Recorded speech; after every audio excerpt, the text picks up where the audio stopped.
ஓம் சக்தி. ஓம் ஆதிபராசக்தி. என் அன்பு குழந்தையே, இந்த தாயானவளினுடைய அன்பும் ஆசீர்வாதங்களும் உனக்கு என்றென்றைக்குமே முழுமையாக கிடைத்து கொண்டே இருக்கும்.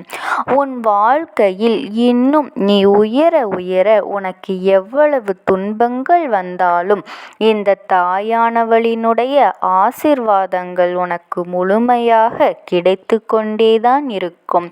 நீ எதை நினைத்தும் கவலைப்படாமல் உன்னுடைய முயற்சியை மட்டும் கைவிடாமல் உன் வாழ்க்கையில் நீ உயர்ந்து கொண்டே இருக்க வேண்டும். உனக்கு கஷ்டங்கள் வரத்தான் செய்யும். ஆனால் அத்தனை கஷ்டங்களும் உன்னை சோதிப்பதற்காக மட்டுமே என்பதனை நீ மறந்துவிடக்கூடாது. இன்று உன் அம்மா உனக்கு கொண்டு வந்திருக்கின்ற வாக்கினை நீ மனதார கேட்க வேண்டும். நேரத்தில் மிகப்பெரிய திருப்பம் ஒன்று வரப்போகின்றது. அந்த திருப்பத்தை உன் அம்மா நான் இன்று உனக்கு ஏற்படுத்தி தரப்போகின்றேன். அதனால் ஏற்பட போகின்ற விளைவுகள் நீ எதிர்பார்க்காத அளவிற்கு பயங்கரமாக இருக்கப் போகின்றது. பயங்கரம் என்றால் நான் சொல்வது அதனுடைய விளைவுகள் உனக்கு அதிகமாக இருக்கும் என்று நீ எதிர்பார்த்ததை விட உனக்கு பல மடங்கு நன்மைகளை அது தரப்போகின்றது என்பதனை உன் அம்மா நான் உனக்கு சொல்லிக் கொள்கின்றேன். என் தங்க குழந்தையே, உன்னை கண்ணீர் சிந்த வைத்தவர்கள் யாராக இருந்தாலும் சரி, நீ சிந்திய கண்ணீர் ஒவ்வொரு துளி கண்ணீருக்கும் அவர்களிடமிருந்து உனக்கு பதிலை பெற்றுத்தரப் போகின்றேன். என் செல்லமே, நீ நினைத்ததை விட இனி உனக்கான காலங்கள் எல்லாம் நல்ல காலங்களாகத்தான் இருக்கப் போகின்றது. இனி ஒரு நாளும் உன்னை கண்ணீர் சிந்த வைத்தவர்களை உன்னிடத்தில் நெருங்க விடமாட்டேன். உன்னுடைய கண்ணீருக்கு காரணமானவர்கள் நிச்சயமாக அவர்கள் வாழ்க்கையில் கண்ணீர் சிந்தும் நேரம் வந்துவிட்டது. உன் தாயானவள் யாரையும் தண்டிக்கும் குணம் எனக்கு இல்லை. அவ்வளவு சீக்கிரத்தில் யாரையும் நான் தண்டித்து விடமாட்டேன். எல்லோரையுமே திருத்தி நல்வழிப்படுத்த வேண்டும் என்றுதான் நினைப்பேன். என் தங்கமே, சிலரை எவ்வளவுதான் நான் எடுத்து சொன்னாலும் ஒரு சில விஷயங்களில் அவர்களை தடுத்து நிறுத்துவதற்கு முயற்சி செய்தாலும் அவர்களின் பிறவி குணத்தை மாற்றுவது என்பது இயலாத காரியம். அதனால்தான் அவர்களுக்கு எதை எடுத்து சொன்னாலும் அவர்களால் அதனை புரிந்து கொள்ள முடியாமல் மீண்டும் மீண்டும் அதே தவறினை செய்து சூழ்ச்சி என்னும் வலைக்குள் சிக்கி அவர்கள் கஷ்டப்படுவதோடு மட்டுமல்லாமல் மற்றவர்களையும் கஷ்டப்படுத்துகின்றார்கள். அதை வேண்டுமென்றே செய்கின்ற குழந்தைகளுக்கு ஒரு சில நேரங்களில் அவர்களுக்குரிய தண்டனையை அவர்கள் அனுபவிக்க வேண்டும் என்பதற்காகத்தான் அவர்களை நான் தண்டனையை வணங்குகின்றேன் என்பதனை நீ புரிந்து கொள்ள வேண்டும். என் தங்கமே, நீ உன்னுடைய மனசாட்சிக்கு மட்டுமே உண்மையாக இருந்தால் போதும். நீ யாரிடமும் உன்னை நம்பி வரவேண்டிய அவசியம் இல்லை.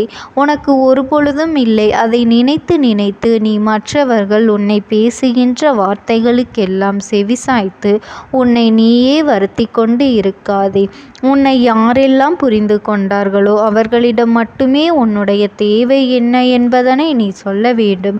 உன்னிடத்தில் என்ன இல்லை, உனக்கு என்ன கஷ்டங்கள் என்பதனை யார் நிச்சயமாக உன்னை புரிந்து கொண்டு உன்னுடைய அன்பை உணர்ந்து கொண்டு உன்னோடு பழகுகின்றார்களோ அவர்களிடத்தில் மட்டுமே நீ வெளிப்படையாக சொல்ல வேண்டும். உன்னுடைய வார்த்தைகளை யாரெல்லாம் மதிக்கின்றார்களோ, உன்னுடைய வார்த்தைகளுக்கு யார் மதிப்பு கொடுத்து கேட்கின்றார்களோ அவர்களிடம் மட்டுமே உன்னுடைய கனவு என்ன என்பதனை நீ சொல்ல வேண்டும். உனக்கு எதிர்காலத்தில் என்னவாக ஆக வேண்டும், நீ என்ன செய்ய வேண்டும் என்பதை எல்லாம் அவர்களிடத்தில் மட்டுமே சொல்ல வேண்டும். உன்னுடைய வார்த்தைகளுக்கு யார் மதிப்பு கொடுத்து என் தங்க குழந்தையே, அதற்காக நீ கவலைப்பட்டு கொண்டிருக்காதே. அவர்களிடத்தில் மட்டுமே நீ எல்லாவற்றையும் பகிர்ந்து கொள்ள வேண்டும். அதையும் மீறி நீ உன் வார்த்தைகளை மதிக்காதவர்களிடம் நீ சென்று சொல்வாயானால் உனக்கு வருத்தம்தான் மிச்சமாகும். அதனை என் குழந்தை நீ ஞாபகம் வைத்து கொள்ள வேண்டும். என் தங்கமே, அதுபோல உன் மீது யார் ஒருவருக்கு உண்மையான அன்பும் அக்கறையும் இருக்கின்றதோ அவரிடம் உன் மனதில் இருக்கின்ற எதை வேண்டுமானாலும் நீ மறைக்காமல் சொல்லலாம். ஏனென்றால் அவருக்கு நீ உன்மேல் இருக்கின்ற உண்மையான அன்பு நிச்சயமாக உனக்கு நல்ல தீர்வினை கொடுப்பதோடு மட்டுமல்லாமல் நல்ல ஆறுதலையும் உனக்கு கொடுக்கும். என் பிள்ளையே, நீ விழும்பொழுது விழுகின்ற வேகத்தை விட அந்த கஷ்டத்திலிருந்து மீண்டு எழுகின்ற வேகம் அதிகமாக இருந்தால்தான் நிச்சயமாக உன்னை யாராலும் எதிர்த்து நிற்க முடியாது. நீ அந்த வேகமாக எழுந்திருப்பது என்பது யாரையும் தோற்கடிப்பதற்காக அல்ல. உன்னை பார்த்தாலே அவர்கள் பயந்து ஓட வேண்டும் என்பதற்காக மட்டும்தான். என் குழந்தையே, உன்னை பார்த்து நீ செய்கின்ற காரியங்களை எல்லாம் பார்த்து உன்னை சுற்றி இருப்பவர்கள் ஒவ்வொரு நாளும் உனக்கு தெரியாது என்று நினைத்து உன் பின்னால் இருப்பவர்கள் ஒவ்வொரு நாளும் நின்று சிரித்து கொண்டு இருக்கின்றார்கள். ஆனால் நீ அதை கவனிக்காமல் விட்டு விடுகின்றாய். உன்னை பார்த்துதான் ஏதோ சொல்லி சிரிக்கின்றார்கள் என்று மனம் நொந்து நீ செய்கின்ற வேளையில் பின்னெடுத்து விட்டால் அங்கே நீதான் நஷ்டப்படுகின்றாய். அங்கே நீதான் உன் வாழ்க்கையை தொலைத்து விடுகின்றாய். அந்த சமயத்தில் நீ எப்பொழுது உன்னை பார்த்து மற்றவர்கள் சிரிக்கின்றார்களோ அதை கண்டு கொள்ளாமல் நம் காரியத்தில் மட்டும் கவனமாக இருக்க வேண்டும் என்று அடுத்த அடியினை நீ எடுத்து வைக்கின்றாயோ அப்பொழுது அங்கே முதலில் உன்னுடைய வாழ்க்கையை நீ வென்று காட்ட ஆரம்பித்து விடுவாய். ஆரம்பத்தில் உன்னை பார்த்து சிரிப்பவர்கள் எல்லாம் இது எல்லாம் நமக்கு தேவையா, அவர் எப்படி இருந்தால் நமக்கு என்ன என்று நமக்கு தேவையில்லாத வேலை நம்முடைய பிரச்சனைகளே அதிகமாக இருக்கின்றது என்று சொல்லி ஒதுங்கி விடுவார்கள். முதலில் அவர்கள் சொல்வதை கேட்டு அங்கேயே நீ நின்று விடாதே.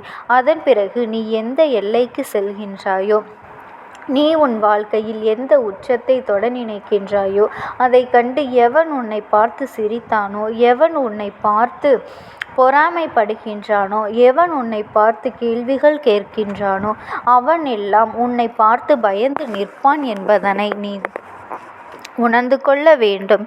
ஏனென்றால் உன்னுடைய அந்தஸ்தானது இந்த சமுதாயத்தில் உயர்ந்து நிற்கும். அதற்கு உன்னிடத்திலே வெற்றி வேண்டும். நீ எதையுமே கண்டு கொள்ளாமல் உன்னுடைய பாதையில் நீ நடந்து கொண்டே இருந்தால் உனக்கு வெற்றி நிச்சயம் என்பதனை மறந்து விடாதே.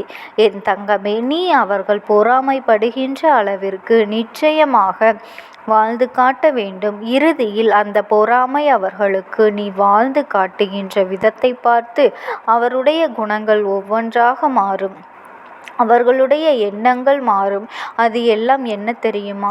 ஒரு நாள் வாழ்ந்தாலும் இவரை போலதான் வாழ வேண்டும், இவரை போலதான் வாழ்ந்து காட்ட வேண்டும், இவர் எப்படி இலக்கை அடைகின்றார்களோ அதை போல நாமும் இலக்கை அடைய வேண்டும் என்ற உறுதி நமக்குள் இருந்தால் நிச்சயமாக நாமும் இந்த வாழ்க்கையை வென்று காட்டி விடலாம் என்கின்ற எண்ணத்தை அவர்களுக்குள் நீ நிச்சயமாக விதைக்க வேண்டும் என்பதனை மறந்து விடாதே. என் தங்கமே, மற்றவர்களை பற்றி கவலை கொள்ளாமல் எப்பொழுதும் உன்னுடைய நம்பிக்கையை வைத்துக்கொண்டு நீ உன்னுடைய பாதையில் மட்டும் நல்லபடியாக முன்னேறி செல்ல வேண்டும். அப்பொழுது உன்னை வெல்ல யாராலும் முடியாது என்பதனை நீ மறந்து விடாதே. என் தங்கமே, இந்த உலகத்தில் இந்த மனிதன் எதையெதையோ தேடி அலைந்தாலும் அவனுக்கு இந்த வாழ்க்கையில் ஓடி ஓடி அலைந்து எத்தனை கஷ்டங்கள் எல்லாம் அனுபவித்து இறுதியில் தேவைப்படுவது நிம்மதியோடு மன அமைதியும் என்பதனை நீ புரிந்து கொள்ள வேண்டும். என் தங்கமே, நீ எந்த தொழிலை செய்கின்றாய், எப்படி செய்கின்றாய் என்பதெல்லாம் முக்கியம் கிடையாது. நீ செய்யும் தொழிலை மனநிறைவோடு செய்தாலே போதும். நிச்சயமாக நாளை என்பது உன் கைகளில் இருக்கும். நாம் மகிழ்ச்சியாக இந்த தொழிலை செய்தால் அவன் என்ன நினைப்பானோ, இவன் என்ன நினைப்பானோ என்றெல்லாம் உன் மனதை போட்டு வருத்தி கொள்ளாதே. நீ செய்யும் தொழிலில் நேர்மையாக எந்த தொழிலாக இருந்தாலும் அது எந்த தொழிலாக இருந்தாலும் சரி, நீ தைரியமாக செய்யலாம். யாராலும் உன்னை எதுவும் செய்துவிட முடியாது. உன்னுடைய உழைப்பிற்கான பலன் ஒரு நாள் நிச்சயமாக உன்னை வந்து சேரும். அது உன்னை வந்து சேரும் பொழுது